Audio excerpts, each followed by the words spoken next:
The pale blue of the nursery mobile, little smiling whales and starfish, spins lazily above a mountain of pastel-wrapped gift boxes. 40 pairs of eyes, belonging to friends and family who just moments ago were cooing over onesies and diaper cakes, now pretend not to stare. They pretend not to see Sarah, my wife, standing in the archway of our living room, hand in hand with Jessica. Jessica, the woman Sarah's been mentoring at work. Jessica, whose perfume I've smelled on Sarah's clothes for the past 3 months. A sharp crack cuts through the strained silence. I look down. The stem of my champagne flute has snapped in my grip, the bubbly pooling on the polished oak floorboards, shards of glass glinting like fallen stars. I taste copper in my mouth, a metallic tang of shock, and something else. Adrenaline. My pulse hammers a frantic rhythm against the inside of my collar. Sarah has the audacity to look surprised, her perfectly sculpted eyebrows arching. Jessica, beside her, just smirks, a small, triumphant quirk of her lips. Our baby shower, our baby, and she brings her. I force a smile, a rictus grin that probably looks as horrifying as it feels. My mind, usually a calm, ordered place, is a whirlwind of calculations. How long until the polite facade shatters completely? How many minutes, how many strained pleasantries until I can get these people, these witnesses to my humiliation out of my house? The house I bought, the nursery I painted. My fingers twitch towards my jacket pocket. Inside, the crisp folds of the custody papers I'd filed yesterday morning feel like a brand against my chest. Emergency ex parte order. Sarah has 18 hours. 18 hours until the county sheriff serves her with the truth of what she's done, and the reality of what I'll do to protect my child. Our daughter. The one she's carrying. The one she's already betraying. Across the room, amidst the frozen tableau of our guests, I catch Tom's eye. My best friend. He sees the shattered glass, the blood welling from a small cut on my palm, the thunder in my expression. He sees Sarah and Jessica, their linked hands a grotesque parody of partnership. I give a single, almost imperceptible nod. He understands. He always does. With a deep breath, Tom claps his hands together, his voice booming with false cheer. All right, folks. Who wants to guess the baby's weight? Closest guess gets bragging rights and this giant teddy bear. He winks, already starting to subtly herd people towards the gift table, and more importantly, towards the front door. Let's not keep the parents-to-be too long. They need their rest. Parents-to-be. The words are ash in my mouth. The next hour is a blur of forced smiles, murmured excuses, and the rustle of gift bags being gathered. Sarah, amazingly, tries to play the gracious hostess, Jessica a silent, smug shadow at her side. They circulate, Sarah's hand resting possessively on her swollen belly as she accepts congratulations, Jessica's eyes occasionally flicking to me with a look I can only describe as contemptuous pity. Or maybe it's just triumph. It doesn't matter. Let her have her small victory now. The war is just beginning. I manage to keep the mask in place, nodding, thanking people, even shaking a few hands with my uninjured one. Each departure is a small exhalation of relief. Tom is a miracle worker, gently but firmly ushering guests out, his easygoing charm a balm on the raw, exposed nerve of the situation. He even manages to get Sarah's overly chatty Aunt Carol out the door without her demanding a full explanation of the lovely young woman with Sarah. Finally, the last car pulls away. The silence they leave behind is heavy, thick with unspoken accusations and the lingering scent of baby powder and betrayal. Jessica is still here, of course. She's made herself comfortable on my sofa, kicking off her heels. Sarah is in the kitchen, pouring herself a large glass of water, her back to me. Well, Jessica says, her voice dripping with mock sympathy. "That was eventful." I don't look at her. My focus is on the task at hand. The timer is ticking. While Sarah poses for photos with Jessica by the mountain of our unborn child's gifts, a grotesque tableau of domestic bliss shattered and rearranged into something monstrous, I slip upstairs. The nursery door is slightly ajar, the soft yellow walls we'd chosen together glowing faintly in the afternoon light. We'd argued for a week over that yellow. She'd wanted a garish pink. I'd wanted a calming blue. The yellow was our compromise. It seems like a lifetime ago. My movements are methodical, precise. I pull out the sturdy packing boxes I'd hidden in the spare room closet last night. One by one, I begin to dismantle the room. The mobile of smiling whales comes down first, its delicate strings tangled in my haste. I don't bother to untangle them, just stuff it into a box labeled Nursery Decorations. The tiny clothes, washed and folded with such care just days ago, gifts from my own mother, from Sarah's unsuspecting grandmother, are swept from the drawers of the changing table into another box.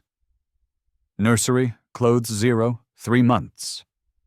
The rocking chair, the one I'd imagined spending countless nights in, soothing our crying baby, is too bulky to box. I'll deal with that later. Each item I pack is a fresh stab of pain, a visceral reminder of the future Sarah has stolen from us. From me. But there's no time for grief. Not yet. Grief is a luxury I can't afford. Right now it's about action, about control, protecting what's mine. The click of the packing tape gun is loud in the quiet house. Box after box is filled, sealed, labeled with surgical precision. Crib bedding, diapers, toys. The watercolor paintings of woodland creatures I'd painstakingly hung on the walls, all of it catalogued and contained. A shadow falls across the doorway. Sarah. Her arms are crossed, her face a mask of fury. Jessica hovers behind her, a curious, almost amused expression on her face. "What the hell are you doing, Marcus?" Sarah's voice is low, dangerous. I don't stop. I carefully fold a soft, knitted blanket, a gift from Tom's wife, and place it in a box. "Isn't it obvious?" I say, my voice flat, devoid of the emotion churning inside me. I reach for the packing tape. "I'm packing." "Packing the nursery? Are you insane?" She steps into the room, her eyes darting from the stacks of sealed boxes to the half-empty shelves. "No, Sarah." I finally look at her, meet her furious gaze with a coldness I didn't know I possessed.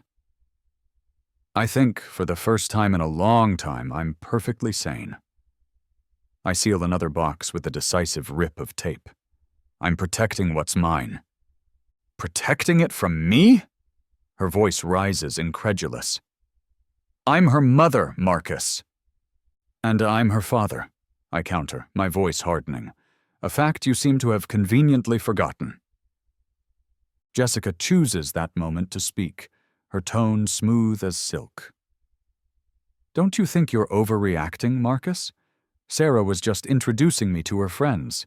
It's a modern arrangement." I almost laugh. "A modern arrangement? Is that what you call sleeping with another woman's husband? Attending her baby shower as if you belong here?" My eyes flick to Sarah. "Is that what you told her this was?" Sarah has the grace to look away, a flush creeping up her neck. Before she can respond, my phone buzzes in my pocket. It's Tom. I answer it, keeping my eyes locked on Sarah. "Yeah, Tom?" "Just wanted to let you know." Tom's voice is calm, steady, a lifeline in the storm. "That little project we were working on, it's complete. Everything you need. Delivered to your email 5 minutes ago." A small, grim smile touches my lips. "Thanks, Tom. You're a lifesaver." I hang up. Tom.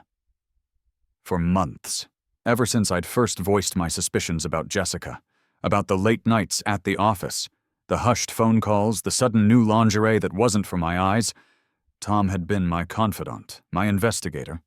He'd been documenting Sarah's affair. Methodically, diligently. Photos of her and Jessica leaving a boutique hotel downtown, hand in hand. Receipts from intimate dinners I wasn't invited to. Copies of hotel records, damningly clear. He'd even managed to get a statement from a bartender at a place they frequented, detailing their very public displays of affection. All of it compiled into a neat, undeniable package. Everything I needed for court. Everything that would show Sarah as unfit, unstable, and deceitful. Sarah watches me, her eyes narrowed. What was that about? Just tying up loose ends, I say, turning back to the last of the boxes. Something you should have thought about before you decided to detonate our lives. The doorbell rings, sharp and insistent. Once, twice. Sarah jumps. "Who's that?" I glance at my watch. 5:58 a.m. That, I say, allowing myself a sliver of grim satisfaction, would be the sheriff. Her face pales. "The sheriff? Why?" "He has something for you." I pick up the last box, this one containing the baby monitor and a collection of lullaby CDs. "You have 12 hours, Sarah. 12 hours to respond to the emergency custody petition before the hearing. I suggest you call your lawyer." Jessica, for the first time, looks genuinely alarmed. Sarah just stares at me, her mouth agape, the fight draining out of her, replaced by a dawning horror. The doorbell rings again, more insistent this time. I walk past them, out of the nursery that is no longer a nursery, just a room full of carefully labeled boxes, monuments to a shattered dream. "You should probably get that," I say over my shoulder. They don't like to be kept waiting. The city lights of downtown glitter like scattered diamonds through the floor-to-ceiling windows of Jessica's loft. It's sleek, minimalist, all chrome and glass, a stark contrast to the warm, lived-in chaos of our home, or what used to be our home. I'm parked across the street, in the shadows of a multi-story garage, Tom's high-powered telephoto lens bringing their drama into sharp focus. He's next to me, a silent, reassuring presence, occasionally murmuring updates. Sarah is pacing, a caged animal in designer athleisure wear, her phone pressed to her ear. Her voice, even from this distance, muffled by glass and concrete, sounds frantic. Jessica stands by the window, arms crossed, watching Sarah with an expression I can't quite decipher. Impatience? Annoyance? Maybe even a hint of fear. The smug confidence from the baby shower has definitely evaporated. "He what?" Sarah's voice cracks, audible even through the lens as a faint, high-pitched shriek. Tom, who has a directional mic rigged up, he really thought of everything. Winces. "Lawyer's dropping some truth bombs," Tom mutters, adjusting a dial. "Apparently he just explained the implications of you filing first, Marcus, with our evidence package attached." On the other end of Sarah's call is Arthur Vance, her notoriously aggressive divorce attorney, or soon-to-be ex-attorney, if the look on Sarah's face is anything to go by. "Abandonment!" Sarah screeches. "He's accusing me of abandonment! He's the one who kicked me out!" Even from here, I can almost hear Vance's weary sigh. Tom fills in the blanks, his voice a low murmur. "Vance is explaining that you showing up with your mistress to your own baby shower, followed by Marcus's meticulously documented petition citing infidelity and intent to create a stable environment for the child, kind of trumps any claim of him kicking you out without cause, especially since he has the receipts for, well, everything." Sarah sinks onto a ridiculously expensive-looking white leather sofa, her head in her hands. Jessica finally moves, walking over to place a hand on Sarah's shoulder, though it looks more like a gesture of restraint than comfort. "There has to be something you can do, Arthur," Sarah wails. "He can't just take my baby." A long pause. Tom glances at me. This is the part where Vance tells her the evidence package is… What was the word he used? Oh yeah, damning. Jessica is now speaking to Sarah, her voice sharp, cutting through Sarah's distress. I can't make out the words, but her body language is clear. She's angry, very angry. You said he was clueless, Sarah. Jessica's voice, amplified by Tom's mic, suddenly cuts through. Crystal clear. You swore he wouldn't suspect a thing until after the baby was born and we were long gone. Long gone? A cold knot forms in my stomach. This is worse than I thought. Sarah looks up, her face tear-streaked, defensive. He was supposed to be. How was I to know he'd hire a private investigator? How was I to know he'd react like this? He's not reacting, Sarah. He's acting, Jessica snaps. He's 10 steps ahead of you, ahead of us. She whirls away from Sarah, running a hand through her perfectly styled hair. My career, Sarah.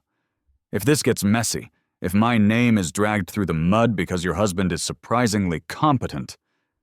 He's not competent, he's obsessed, Sarah retorts, grabbing onto a new narrative. He's controlling. We can use that. Jessica stops pacing. A slow, calculating look comes over her face. She turns back to Sarah. Obsessed, controlling, unstable? Sarah nods eagerly, wiping her eyes. Yes, he's clearly unstable. Packing up the nursery like a madman? Who does that? We can say he's having a breakdown, that he's not fit to be a father. A sick feeling churns in my gut. They're going to try and paint me as the villain. Of course they are. Then we make him look unstable, Jessica says, her voice now calm, predatory. We fight dirty. We have to. He's left us no choice. They embrace then, a brief, desperate cling. It's not a hug of affection, but one of co-conspirators solidifying a pact. Tom lowers the camera. Charming pair, he says, his voice laced with disgust. You ready for this, Marcus? Because they're going to come at you with everything they've got. I watch them through the windshield, two figures silhouetted against the glittering, indifferent city. The concrete walls of the parking garage seem to press in, echoing our whispered strategy session. From the night before, Tom and me hunched over my kitchen table, fueled by coffee and righteous anger. We'd anticipated this. We'd hoped Sarah would see reason, would try to salvage some dignity, but we'd planned for the worst. Let them try, I say, my voice hard. They think I was clueless. They're about to find out just how wrong they were. The knot in my stomach tightens, but it's not fear. It's resolve. They want to make me look unstable? I'll show them stable. I'll show them a father who will burn down the world to protect his child from predators like them. The hearing is scheduled for tomorrow afternoon. They have less than 24 hours to build their case of my alleged instability. I have a head start. And I have Tom. And I have the truth. It's a powerful arsenal. The stark white walls of the family courtroom feel cold, sterile. It's a far cry from the warm yellow I'd painted in the nursery. Sarah sits at the opposing table, flanked by Vance, who looks like he's aged 10 years overnight, and Jessica, who's trying for an air of concerned solidarity, but just looks predatory. Sarah's counterfiling, delivered by a harried courier just an hour ago, is a masterpiece of fiction.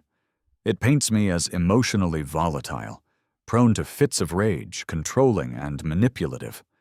It claims my packing of the nursery was a destructive rampage, a sign of my unraveling mental state designed to traumatize Sarah and assert dominance. It even twists my careful documentation and swift legal action into proof of a premeditated, vindictive plan to steal her child. It's a desperate, ugly attempt to discredit me, to make me seem unfit for custody. For a moment, reading through the venomous accusations, a sliver of doubt pierces my resolve. What if the judge believes even a fraction of this? My lawyer, Helen Ramirez, a sharp, no-nonsense woman Tom had recommended, squeezes my arm reassuringly. Standard mudslinging, Marcus. We expected this. We're ready. Judge Martinez enters, a stern-faced woman with eyes that miss nothing. The room falls silent. She reviews the filings, her expression unreadable. Miss Ramirez, Mr. Vance. This is an emergency hearing regarding the custody of an unborn child. Mr. Sterling filed first, citing significant concerns. Miss Sterling has counterfiled, alleging equally significant concerns. A troubling situation. Vance launches into his opening statement, his voice smooth, persuasive. He paints Sarah as the victim, a loving mother-to-be terrified by her husband's erratic behavior. He describes my destruction of the nursery, my obsessive surveillance. He implies I'm a danger. I listen, my jaw tight, my hands clenched. It's a compelling narrative if you don't know the truth. Then it's Helen's turn. She's calm, factual, dismantling Vance's arguments piece by piece. She presents the initial evidence package, the photos, the receipts, the hotel records. Each one is a nail in the coffin of Sarah's credibility. She explains that my actions were those of a concerned father preparing to protect his child from an unstable and duplicitous environment. And as for Miss Sterling's claims of Mr. Sterling's emotional instability, Helen says, her voice ringing with conviction, we have evidence that directly contradicts this assertion. Evidence that shows a pattern of calculated deceit not from my client, but from Miss Sterling herself. She looks at Judge Martinez. Your Honor, we would like to play a recording, a phone call between Miss Sterling and her sister recorded 2 days ago. Vance leaps to his feet. Objection, Your Honor. Illegal recording. Invasion of privacy. Helen smiles faintly. Perfectly legal, Your Honor. A one-party consent state. Miss Sterling's sister was aware the call was being recorded. She provided it to us willingly. Sarah gasps, her head whipping around to stare at Jessica, then back at Vance, her face ashen. Her own sister. Judge Martinez overrules the objection. Proceed, Miss Ramirez. Helen nods to the court clerk. The audio fills the courtroom. Sarah's voice, high-pitched and frantic, unmistakably hers. He knows, Jenna. He knows about Jessica. He served me with custody papers this morning.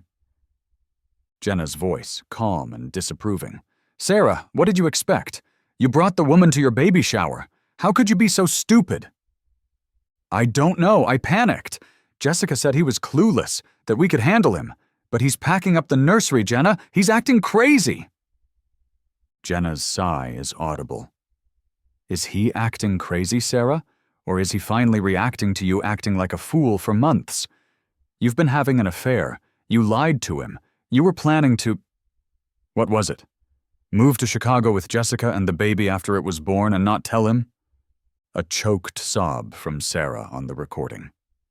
Yes, but he wasn't supposed to find out. It was a solid plan. Jessica had jobs lined up, a new apartment. The courtroom is utterly silent, save for Sarah's recorded confession. Her own words damning her. The plan to disappear. The calculated deceit. Jessica shifts uncomfortably beside Sarah, her eyes darting towards the exit. Judge Martinez's expression is grim. She looks at Sarah, then at Vance. Mr. Vance, do you have anything to say to this? Vance looks utterly defeated. No, Your Honor. The judge nods slowly. I've heard enough for today. Temporary custody is awarded to Mr. Sterling, pending a full investigation and psychological evaluations for both parties. Miss Sterling, your visitation rights will be supervised and extremely limited until such time as this court is satisfied you pose no risk to the child, emotionally or otherwise. And Miss Sterling, her gaze hardens, any attempts to leave the state with the child will be met with the full force of the law. Sarah stares blankly ahead, her shoulders slumped. Jessica is already inching her chair away. The flash forward hits me then, unbidden. A sudden, vivid image. I'm standing in this very courtroom, sunlight streaming through the high windows. I'm holding my daughter, Amelia, 6 months old, her tiny hand gripping my finger. She's gurgling, a happy, healthy baby. Across the room, Sarah's new lawyer, a cheaper, less confident version of Vance, is packing his briefcase, his face etched with the bitter taste of defeat. Sarah is nowhere to be seen. Just the quiet hum of an empty courtroom and the warmth of my daughter in my arms. A future bought with pain and perseverance. The image fades as quickly as it came, leaving a lingering sense of hope, of rightness. I don't waste a second reveling in the small victory of the judge's interim order.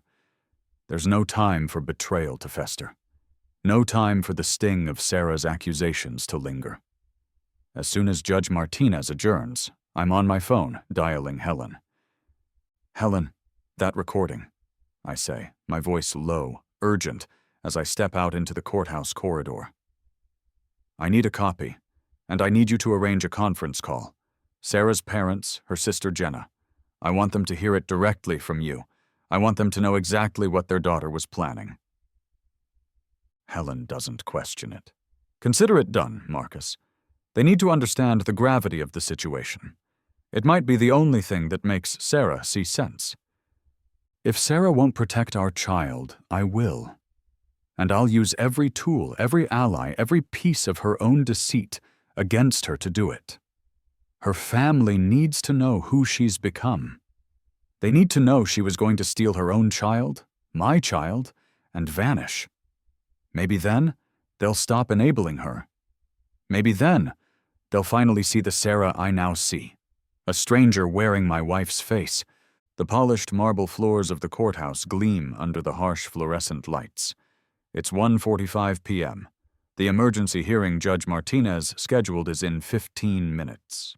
15 minutes to present the final, irrefutable proof of Sarah's unsuitability as a mother. I clutch the small, innocuous flash drive in my hand.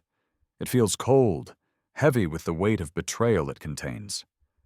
Tom's tech contact, a shadowy figure he refers to only as Shadowbite, had come through spectacularly. Deleted emails, recovered from the depths of Sarah's laptop hard drive, resurrected like ghosts to testify against her. Sarah and Jessica are already there, huddled with Vance in a tense, whispered conference near the courtroom doors. Sarah looks pale, drawn, dark circles under her eyes. Jessica, however, seems to have regained some of her composure, her expression a carefully constructed mask of concern. Vance just looks like he wants to be anywhere else. As I approach with Helen, Sarah spots me. Her eyes, red-rimmed and accusing, fix on mine. She pushes past Vance, confronting me in the hallway. "You!" she hisses, her voice trembling with rage. "You're enjoying this, aren't you? Tearing my life apart." "This is the life you built, Sarah," I reply, my voice steady, calm. The forced calm of a man who has seen the abyss and is determined not to fall in. "I'm just exposing the foundations."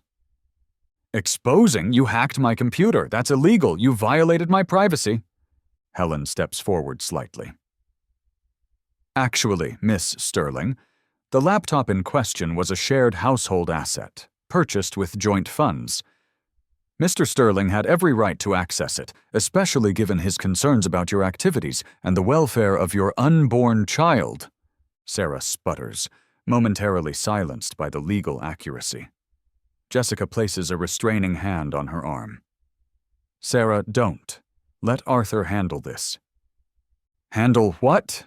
I meet Jessica's cool gaze. "The truth? It's a little late for that, isn't it?" I hold up the flash drive. Funny things, deleted emails. They never truly disappear. Sarah's eyes widen. "What emails? What are you talking about?" "Oh, I think you know, Sarah," I say, the memory of those cold, calculating words, her words, burning in my mind. The ones to Jessica, the ones outlining your meticulous plans. I take a step closer, lowering my voice so only she and Jessica can hear. The ones where you discuss lease applications for an apartment in Chicago? The job offers Jessica secured for both of you? The ones where you talk about how you'll tell me the baby died during childbirth so I wouldn't come looking for you? The color drains from Sarah's face, leaving her chalky white. Even Jessica looks stunned, her composure finally cracking. She hadn't known about that last, particularly cruel detail, I realize. Sarah hadn't shared that little gem of her plan with her lover. "You wouldn't," Sarah whispers, her voice hoarse. "You wouldn't tell a father his child was dead." "Wouldn't I, Sarah?" I press, the image of her lies twisting in my gut. "What depths wouldn't you sink to? You were going to erase me from our child's life, steal her away, and leave me with a lifetime of unimaginable grief. Also, you could start fresh with your protégé." The word tastes like acid. "I never abandoned anyone!" Sarah cries, her voice cracking, tears finally spilling over. It's a desperate, reflexive denial. But it's too late. The evidence is irrefutable.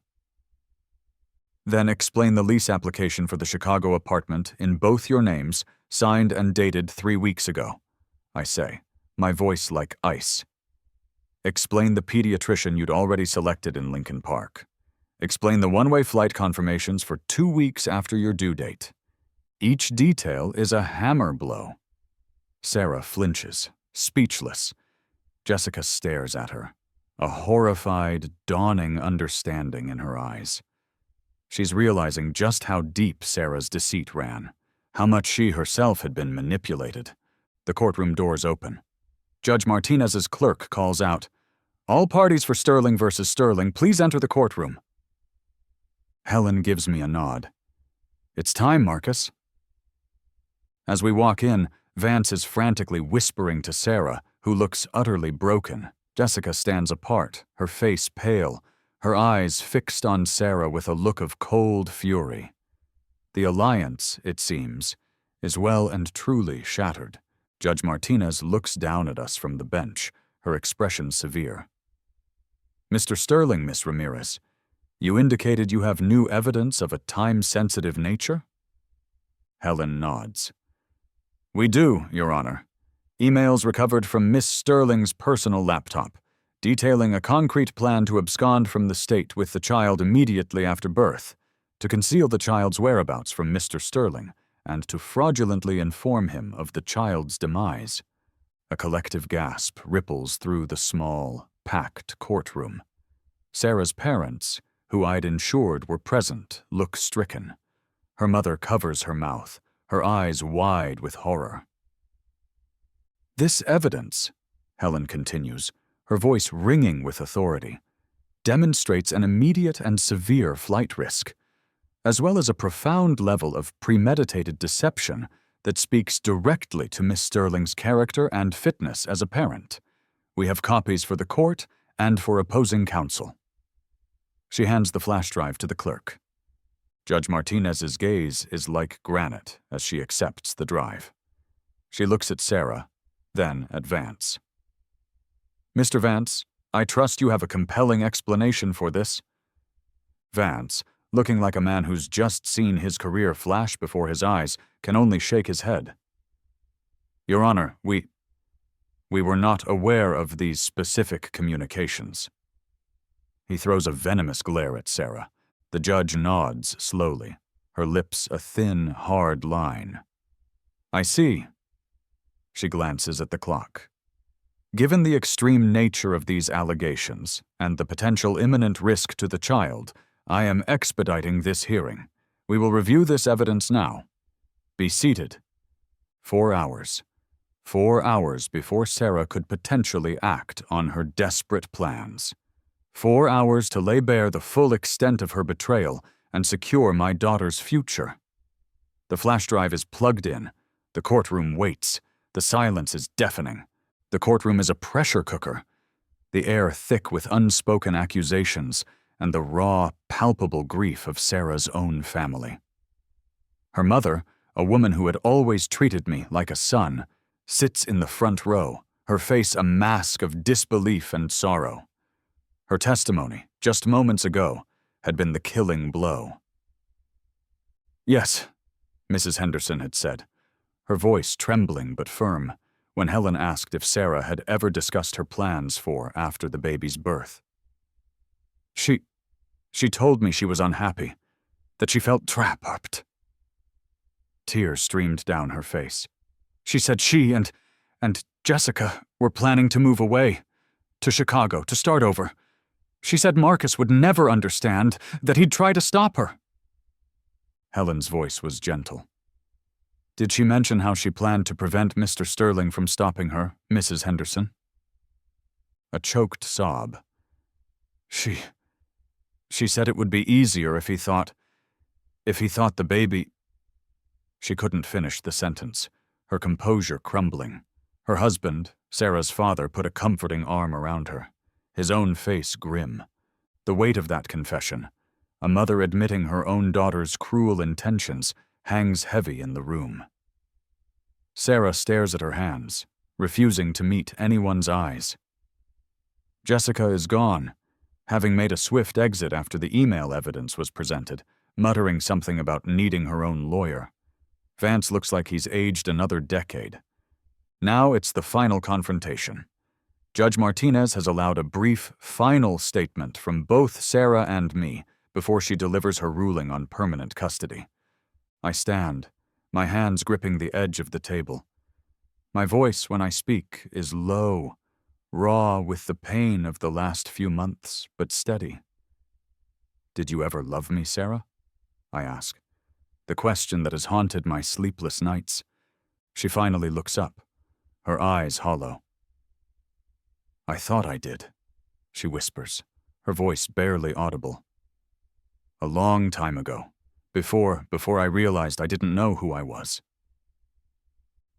"And our daughter?" My voice cracks slightly on the word daughter. "Did you ever love her, or was she just a pawn in your escape plan?" A flicker of something. Pain? Guilt? Crosses her face. "She deserves better than lies," she says. A strange echo of my own thoughts. "She deserves a mother who is whole, who is happy." "Finally," I say, a bitter taste in my mouth. "Something we agree on." Her head snaps up, a spark of defiance in her eyes. "You can't take her from me, Marcus. I'm her mother." "Watch me," I reply, the words cold, hard. I slide a document across the table to Vance. The signed custody agreement, the one Helen had drafted, granting me sole legal and physical custody, with strictly supervised therapeutic visitation for Sarah, contingent on her completing a year of intensive psychiatric counseling and maintaining a stable, independent lifestyle. My wedding ring, which I'd slipped off my finger just this morning, clinks softly against the polished wood of the table as my hand retreats, a small metallic punctuation mark on the end of our marriage. "This isn't over, Marcus," Sarah says, her voice rising, a hint of the old fire returning. "You can't just erase me." "You erased yourself, Sarah," I say quietly. "When you chose Jessica, when you chose Chicago, when you chose to lie about our child's very existence." Judge Martinez clears her throat, her gaze sweeping over us. The courtroom holds its breath. "This has been one of the most distressing custody cases I have presided over," she begins, her voice resonating with judicial authority. "The level of premeditated deceit demonstrated by Miss Sterling is, frankly, appalling." She looks directly at Sarah. "Your actions have shown a profound disregard for the emotional well-being of your child, and for the fundamental rights of Mr. Sterling as a father. Your plan to not only abscond with the child, but to falsely report her death is beyond the pale." Sarah flinches as if struck. Therefore, Judge Martinez continues, based on the overwhelming evidence presented, and in the best interests of the child, I am awarding sole legal and physical custody of the minor child, Amelia Sterling, to the father, Mr. Marcus Sterling. A wave of relief, so profound it almost buckles my knees, washes over me. I close my eyes for a moment, a silent prayer of thanks on my lips. Miss Sterling, the judge's voice softens fractionally, you will be granted supervised visitation twice a month for 2 hours at a court-approved facility. This is contingent upon your immediate enrollment in psychiatric counseling and a full psychological evaluation, the results of which are to be submitted to this court. Any failure to comply will result in the immediate suspension of these limited visitation rights. She pauses, her eyes meeting mine. Mr. Sterling, while the court grants you this custody, I want to be clear. This arrangement is not set in stone indefinitely. Miss Sterling, should she demonstrate significant, sustained rehabilitation and a genuine commitment to responsible parenting, may petition the court for a review of this custody arrangement. Her gaze shifts back to Sarah, a warning glint in her eyes. But let me be unequivocal, Miss Sterling. That will be a very steep hill to climb. You have a long road ahead of you to prove you are capable of putting your child's needs above your own. Then, to me, a final, unexpected seed of future uncertainty. This court will automatically review this arrangement in 6 months, Mr. Sterling, to ensure the child is thriving and that all parties are adhering to the spirit and letter of this order. 6 months, another timer. But for now, Amelia is safe. She's mine. That's all that matters. Vance quietly gathers his papers, his face a study in defeat. Sarah sits, frozen, as the reality of the judgment washes over her. The fight is over. Or at least, this battle is. The clatter of a spoon against a ceramic bowl is a familiar, comforting sound in the bright, airy kitchen. Amelia, now 6.5 months old, gurgles happily in her high chair, her tiny fists banging on the tray as I spoon mashed sweet potato into her eager mouth. Her eyes, the same deep blue as Sarah's, crinkle at the corners when she smiles, which is often.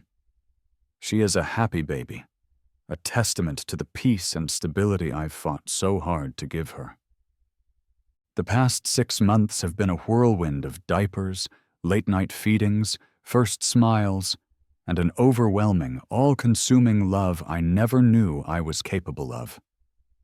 The nursery, once a symbol of betrayal, is now her sanctuary, repainted in a soft, cheerful green, filled with her laughter and the scent of baby lotion. We renovated this kitchen together, Sarah and I, in what feels like another lifetime. We'd argued over the backsplash, the color of the cabinets, the type of countertops. Now it's just me and Amelia, making new memories in the spaces haunted by the ghosts of old ones. Sarah has been compliant. She attends her therapy sessions, submits to her evaluations. Her supervised visits are strained, awkward affairs. Amelia, oblivious, mostly sleeps or fusses in her presence.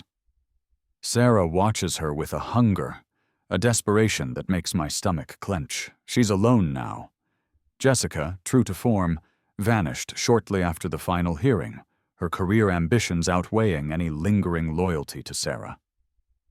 Sarah's parents are civil, supportive of Amelia, but their relationship with their daughter is fractured, perhaps irreparably.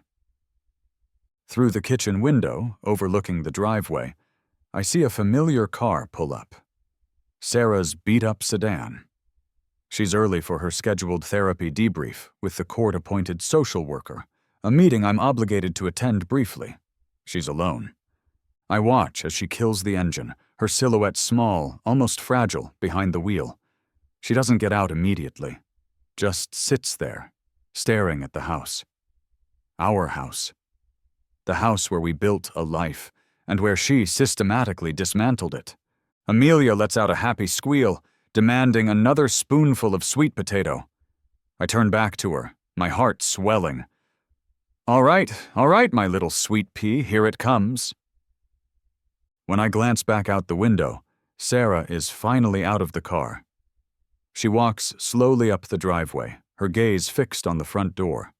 Her keys are in her hand. The spare set she never returned. She hesitates at the foot of the porch steps, her shoulders slumped. For a long moment she just stands there, the keys glinting in the afternoon sun. I can almost feel her indecision, her turmoil from here. What is she thinking? Is she remembering the dreams we once shared for this house? For the family we were supposed to be? Or is she simply steeling herself for another difficult conversation? Then, with a small, almost imperceptible shake of her head, she turns. She doesn't look back. She just walks away, back down the driveway, gets into her car, and drives off. The keys are still in her hand. I let out a breath I hadn't realized I was holding. Some battles don't end with a resounding victory, with cheering crowds and vanquished foes. Some battles end quietly, with a slow retreat, a tacit admission of defeat. A surrender, not to an enemy, but to the devastating consequences of one's own choices. Amelia bangs her spoon again, a messy orange smile on her face. I smile back. The future is still uncertain. The 6-month review looms. But for now, in this sunlit kitchen, with my daughter's laughter filling the air, there is a fragile peace. And for now, that is enough.